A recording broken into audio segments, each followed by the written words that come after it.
And we're back on day two of Where in the World is Matt Lauer in the magical city of Amsterdam in the Netherlands. It's a city of canals and museums and coffee shops and, yes, the infamous red light district. But, you know, the number one tourist destination in this city is none of the above.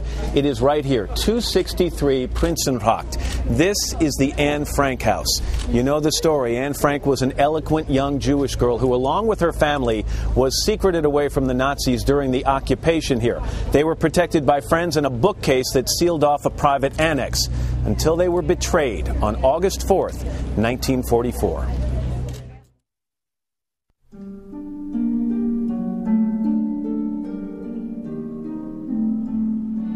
Her face is the symbol of the millions who were lost. Her words, a compelling reminder of the horrors of war.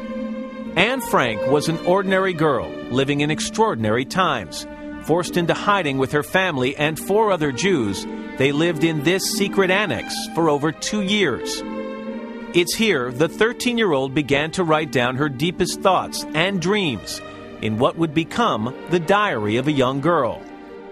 It's filled with hope and fear. In April 1944, she wrote, quote, "I want to go on living even after my death." Just months later, Anne and her family were betrayed by an informer and arrested by the Nazis.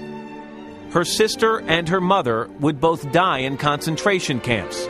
Anne Frank died soon thereafter of typhus, just weeks before her camp was liberated. She was not yet 16. But her powerful memoir lives on. It's been translated into 67 languages and is one of the most widely read books in the world.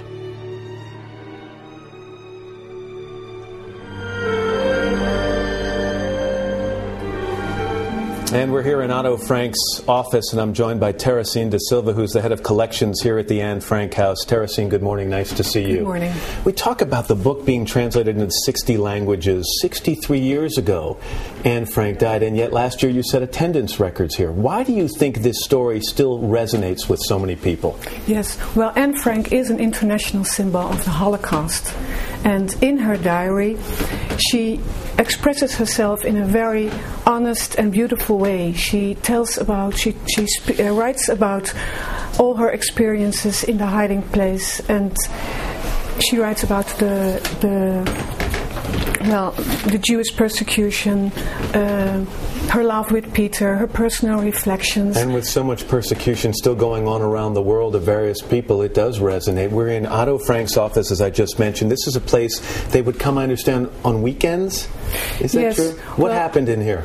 Yes, well, the hiders in the annex above us could not leave the annex because downstairs 2 men were working who didn't know anything about the hiding place. So only after closing time of the office in the evenings and in the weekends they could leave the annex and, well, go to several places in the office. And one of the places they went to is this office. It's the private office of Otto Frank.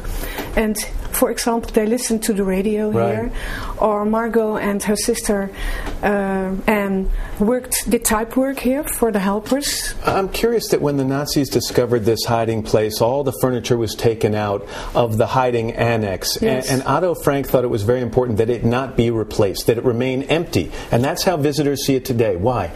Yeah, for Otto it was very important to leave it empty because it is the emptiness of the house. Everything is gone. The furniture was taken away after the betrayal.